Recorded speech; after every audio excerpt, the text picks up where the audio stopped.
तरफ से जनता क्रांति पार्टी राष्ट्रवादी के तत्वाधान में पहली बार पार्टी के तरफ से प्रतिमा स्थापित करने का निर्णय लिया गया कि हम लोग अपने बलिया जनपद से पृथ्वीराज चौहान जी का प्रतिमा स्थापित करके उत्तर प्रदेश के संपूर्ण जनपद में पृथ्वीराज चौहान जी की प्रतिमा का अनावरण होगा। बलिया से जो निर्णय किया गया कि बलिया बागी धरती है, बलिया का इतिहास दुनिया के कोने कोने में याद किया जाता है। जब इस देश पे अंग्रेजों का शासन हुआ करता था तो इसी बागी बलिया की धरती की चिंगारी ने 1857 की क्रांति को अंजाम दिया और अंग्रेजों के चूल्हे हिला दिए।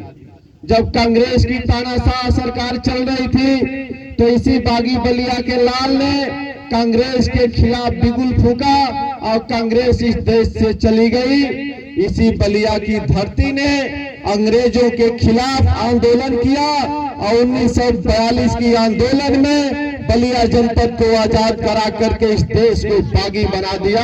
तभी से इस देश को बागी बलिया के नाम से जाना जाता है। इसलिए जनता क्रांति पार्टी राष्ट्रवादी ने इसी बागी बलिया की धरती से पृथ्वीराज चौहान जी के प्रतिमा का अनावरण करना आरंभ की है और जनता क्रांति पार्टी राष्ट्रवादी पहली बार प्रतिमा का अनावरण कराने जा रही है। और वो आपके बलिया जनपद के रामपुर भोज की धरती से एक आगमन होने जा रहा है, कार्यक्रम होने जा रहा है। रामपुर भोज से धीरे धीरे पूरे प्रदेश के सारे जनपदों में पृथ्वीराज चौहान जी की प्रतिमा का स्थापित होना। आज पृथ्वीराज चौहान जी के इतिहास को सारे राजनीतिक दलों ने दबाने का काम किया। किसी भी राजनीतिक दल ने पृथ्वीराज चौहान जी को सम्मान देने का काम नहीं किया। सारे राजनीतिक दलों ने हम लोगों का वोट लिया, वोट लेकर के अपनी सरकार बनाए, अपने पूर्वजों को सम्मान दिए, अपने पूर्वजों के नाम से पार्क बनाए, अपने पूर्वजों के नाम से यूनिवर्सिटी बनाए, अपने पूर्वजों के नाम से योजना बनाए और अपने पूर्वज के नाम से सम्मान पाने का और सम्मान देने का काम किया। लेकिन आपका कीमती वोट लेने वाले किसी भी सरकार ने आपके पूर्वज को सम्मान देने का काम नहीं किया। तब जाकर के जनता क्रांति पार्टी राष्ट्रवादी ने यह संकल्प लिया। तो ये जनता क्रांति पार्टी राष्ट्रवादी का संकल्प सही है कि गलत है? ये पूरे प्रदेश में प्रतिमा स्थापित होनी चाहिए कि नहीं होनी चाहिए? तो जनता क्रांति पार्टी का निर्णय है और बलिया जनपद के चौहान समाज का निर्णय है कि बलिया जनपद से पृथ्वीराज चौहान जी की प्रथम प्रतिमा स्थापित होकर के धीरे धीरे दिल्ली तक जाएगी और दिल्ली तक आप लोगों को शासक बनाया जाएगा, दिल्ली का आप लोगों को राजा बनाया जाएगा।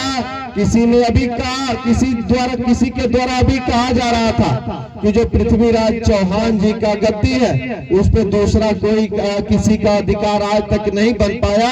तो उस अधिकार को पाने के लिए, वहां किसी को बैठाने के लिए पूरे समाज को एक होना होगा, पूरे समाज को संगठित होना होगा।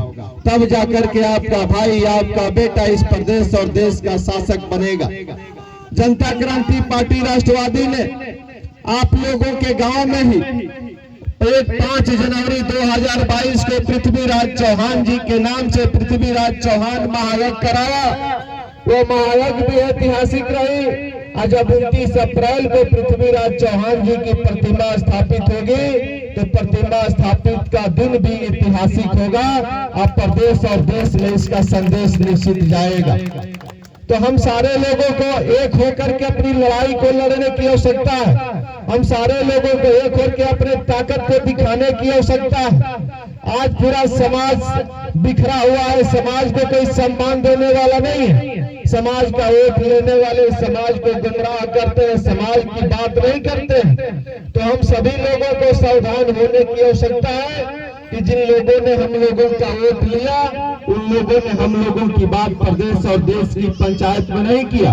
उन लोगों ने हमारी हिस्सेदारी और भागीदारी की बात नहीं किया। इसलिए हमें अपने दल को मजबूत करके, अपने झंडा को मजबूत करके, अपने एजेंडे को मजबूत करके अपनी बात प्रदेश और दिल्ली की पंचायत में पहुंचानी होगी। तब जाकर के आपको इस देश में कुछ मिलेगा। साथियों, इस देश में हम रहते हैं, हम सारे लोग रहते हैं। आज भी हमारे लोग कमजोर है, गरीब है, मजदूर है, मजबूर है, किसान है। आज हमारे बच्चे पैसे के अभाव में पढ़ नहीं पाते हैं। आपके गांव में भी बहुत सारे ऐसे बच्चे होंगे जिनके माता और पिता पढ़ाना चाहते हैं लेकिन उनके पास पैसा नहीं है। बहुत सारे बच्चे हैं कि जो पढ़ना चाहते हैं लेकिन माता और पिता के पास पैसा नहीं है, इसलिए आपका बेटा नहीं पढ़ पाता। तो ये जिम्मेवारी सरकार की होती है। हमारा कमजोर बेटा यदि पढ़ने जाता है तो लाखों रुपया खर्च करता है तब पढ़ पाता है। हमारे घर के गांव में गरीबों के पास पैसा नहीं है तो लाखों रुपया खर्च कहां से करेंगे। लेकिन इसी देश में एक कानून है, समानता का कानून है।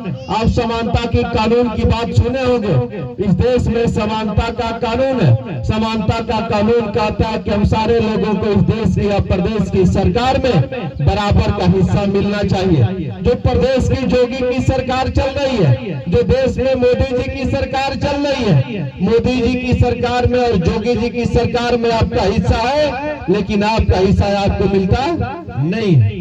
तो ये हिस्सेदारी की लड़ाई है, ये भागीदारी की लड़ाई है। हम लोगों ने वोट देकर के सरकार बनाया, हम लोगों ने वोट देकर के विधायक बनाया, हम लोगों ने वोट देकर के यहाँ का सांसद बनाया। लेकिन जब हिस्सेदारी और भागीदारी की बात आती है तो किसी भी विधायक और किसी भी सांसद ने आपकी बात प्रदेश और देश की पंचायत में नहीं किया। तब जाकर के हम लोगों को झंडा बनाना पड़ा, अपना एजेंडा बनाना पड़ा, अपना चुनाव चिन्ह बनाना पड़ा कि हम अपने झंडा, अपने डंडा और अपने एजेंडा को ला करके अपने लोगों को जागरूक करेंगे, अपने लोगों को संगठित करेंगे और अपने लोगों को प्रदेश और देश की पंचायत में भेज करके अपनी लड़ाई को मजबूती से लड़ेंगे। आज इस देश में जो समानता का कानून है, समानता का कानून कहता है कि हम सारे लोगों को बराबरी का अधिकार है। लेकिन अभी आपका बेटा बीएड करने जाएगा तो लाखों रुपया खर्च करेगा। यही संविधान निर्माता बाबा भीमराव अंबेडकर साहब जी का बेटा जाएगा तो वो बगैर पैसे का बीएड करेगा। इस देश में कानून है। उनका बेटा बीटेक करने जाएगा तो बगैर पैसे का करेगा। आपका बेटा जाएगा तो लाखों रुपया खर्च करेगा। ये कौन सी